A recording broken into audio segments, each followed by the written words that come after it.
네, 굿모닝 OBS 함께하고 있습니다. 기자의 시선으로 바라본 정치 반짝반짝 윤기 나도록 깔끔하게 정리해드립니다. 윤 기자의 윤기 나는 브리핑. 네, 오늘도 OBS 윤종아 기자 스튜디오에 나와 있습니다. 네, 윤 기자 안녕하십니까? 네, 안녕하세요. 이거 좀 전에 우리 최순호 단장님 나오셔가지고 여기가 지금 스튜디오가 들썩들썩해요. 네네. 윤 기자는 이 최순호 단장님에 대한 뭐 기억 좀 있어요? 그렇죠. 어린 시절 이제 80년대 이제 한국 축구의 대들보 스트라이커였고, 제 어린 시절엔 뭐 저에게는 손흥민 선수급이었죠. 예. 참 지금 우리 축구 얘기는 할까요? 오늘 정치 얘기 말고?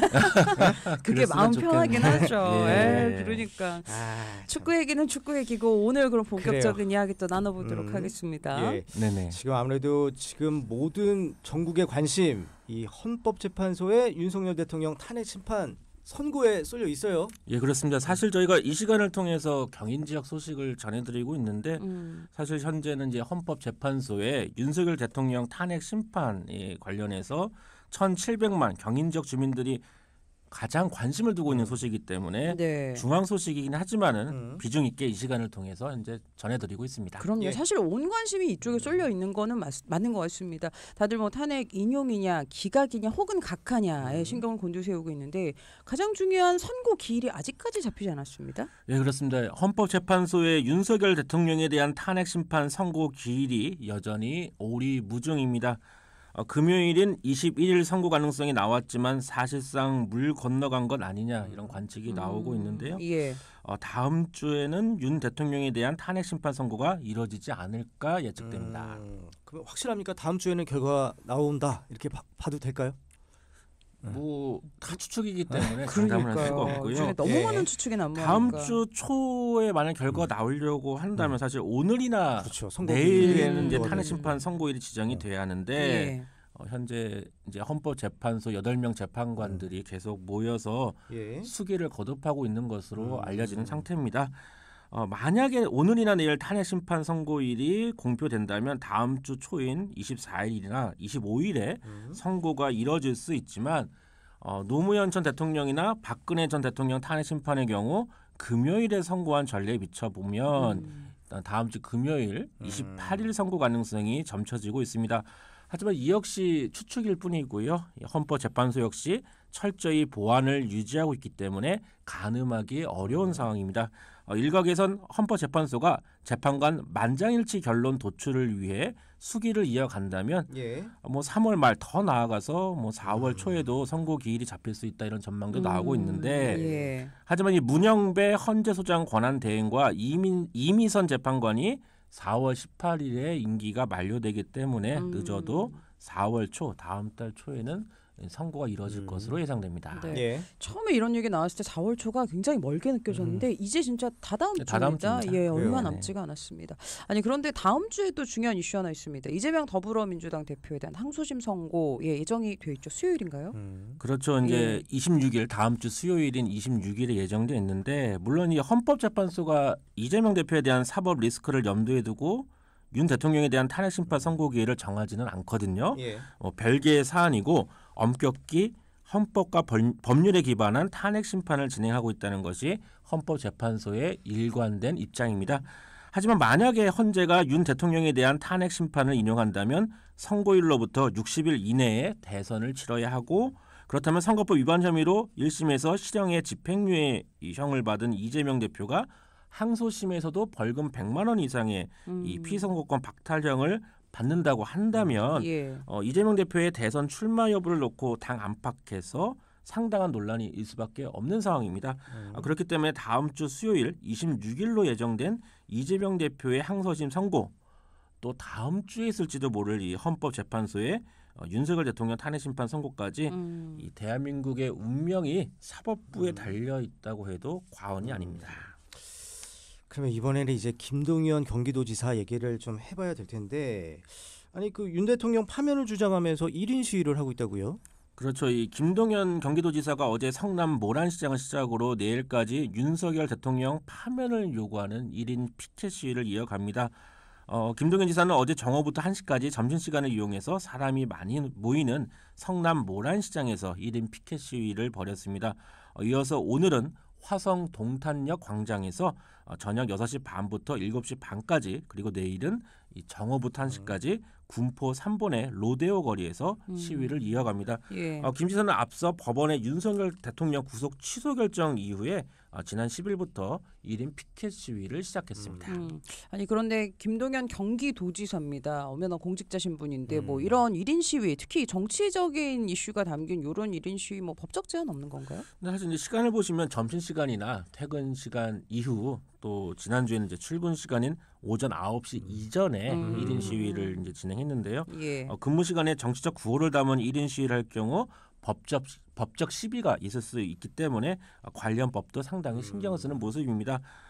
관련해서 이제 김 지사가 이번 1인 피켓 시위와 관련해서 한 뭐 그거 유튜버가 자신을 고발한 것에 대해서도 뭐 고발한다 수사를 10번, 100번이라도 받겠다. 그렇지만 이미 사전에 법 저촉은 없는지 다 검토하고 1인 시위를 하고 있다고 밝혔습니다.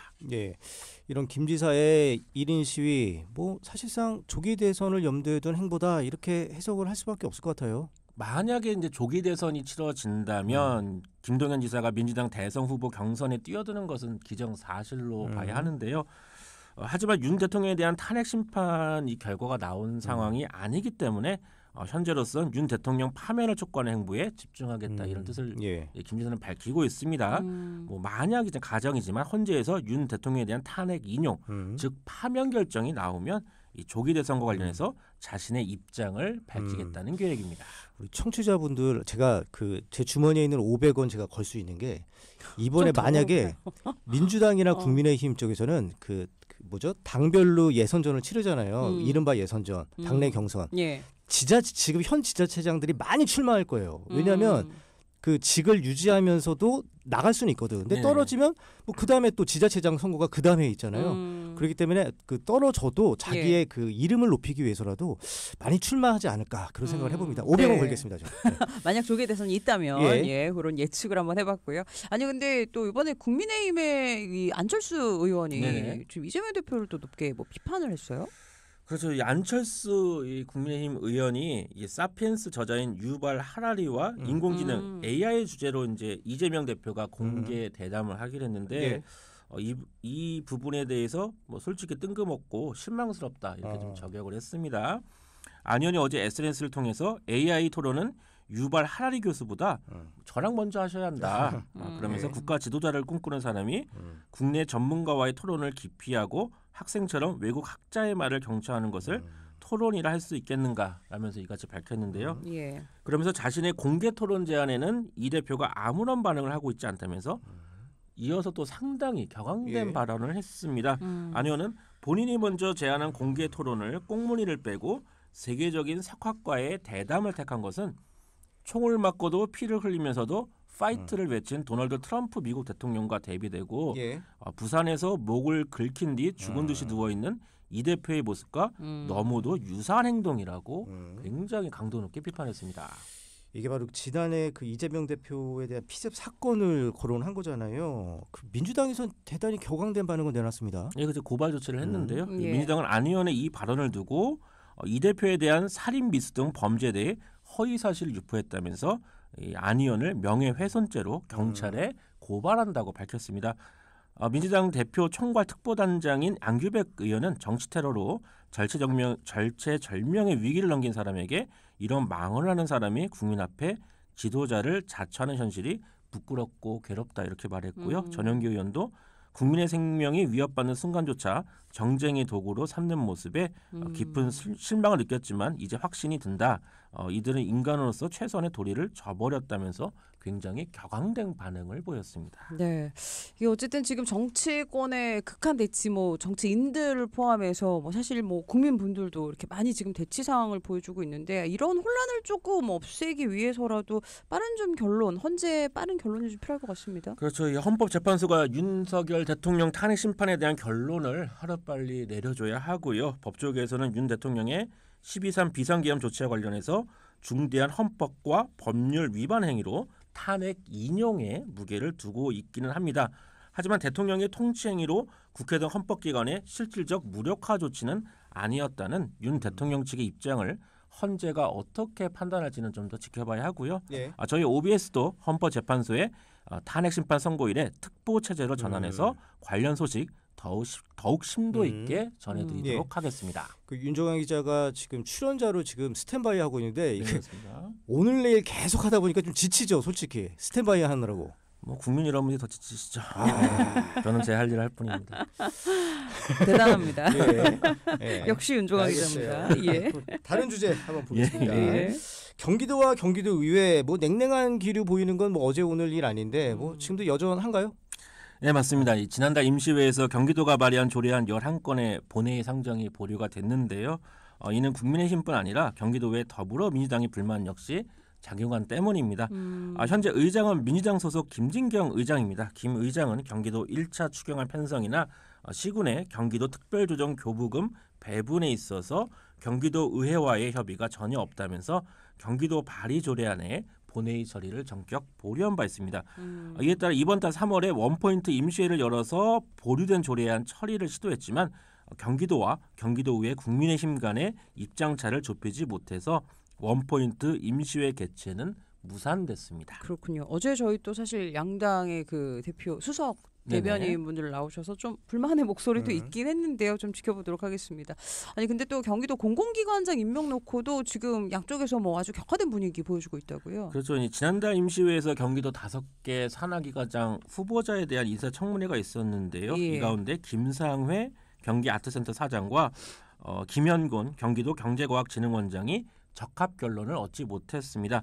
하지만 지난 14일에 김 지사가 이 두 기관장에게 임명장을 수여했고요. 이러자 국민의힘은 김 지사의 마이웨이 폭주라면서 원포인트 임시회 개최 등에 협조하지 않겠다는 입장을 분명히 했습니다. 근데 이게 그 경기도 의회에서 이 더불어민주당과 국민의힘이 어떤 힘겨루기 하는 거 바로 그 의석수가 같기 때문 아니겠습니까? 근데 이 구조가 바뀔 가능성이 그렇죠. 있다고요? 지금 76석씩 동수인데 예. 이 오늘부터 이 4월 2일 실시되는 이 재보궐선거 공식 선거운동이 시작됐습니다. 예. 경기도에서도 경기도 의원 보궐선거가 두 곳에서 열립니다. 이 성남 분당에 있는 성남 6선거구, 이 성남 분당구 서현 1동, 서현 2동, 판교동, 백현동, 운중동, 또 이제 군포 4선거구인데요. 제궁동, 오금동, 수리동 이렇게 해서 성남 6선거구, 군포 4선거구 이 두 곳에서 경기도 의원 보궐선거가 치러집니다.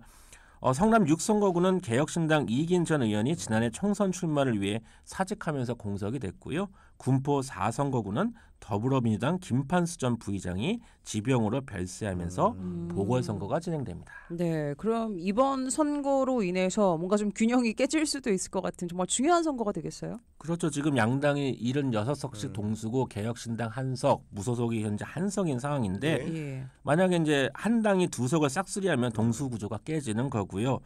1석씩 나눠 가진다면 동수 구조는 또 유지가 됩니다.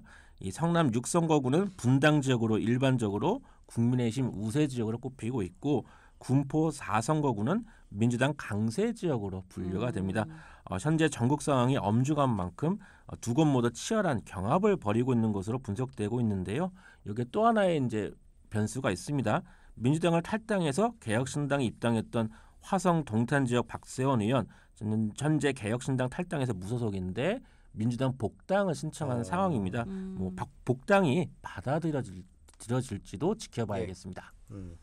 끝으로 다른 주제 하나 더 보겠습니다. 그 포천 공군 오폭 사고 관련해서 그 어제 시민들이 대규모 집회를 열었다고요? 네, 지난 6일 발생한 공군 전투기 오폭 사고를 규탄하고 보상안 마련을 촉구하는 집회가 어제 포천시청 인근에서 열렸습니다. 집회에는 시민 1,200명이 모였고요.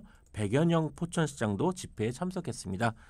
백 시장은 포천 시민들은 이번 오폭 사고뿐 아니라 사격장으로 인한 소음, 도비탄, 오염을 국가 안보를 위해 참고 견뎌왔다면서 국가 산업단지 유치, 기회발전 특구 지정, 사격장 이전 후 유휴지 개발 등 구체적인 보상이 필요하다고 강조했습니다. 지역구 국회의원인 김용태 국민의힘 의원도 국회 차원에서 현실적인 보상안이 마련될 수 있도록 관련 법안을 추진하고 있다면서 힘을 보탰고요.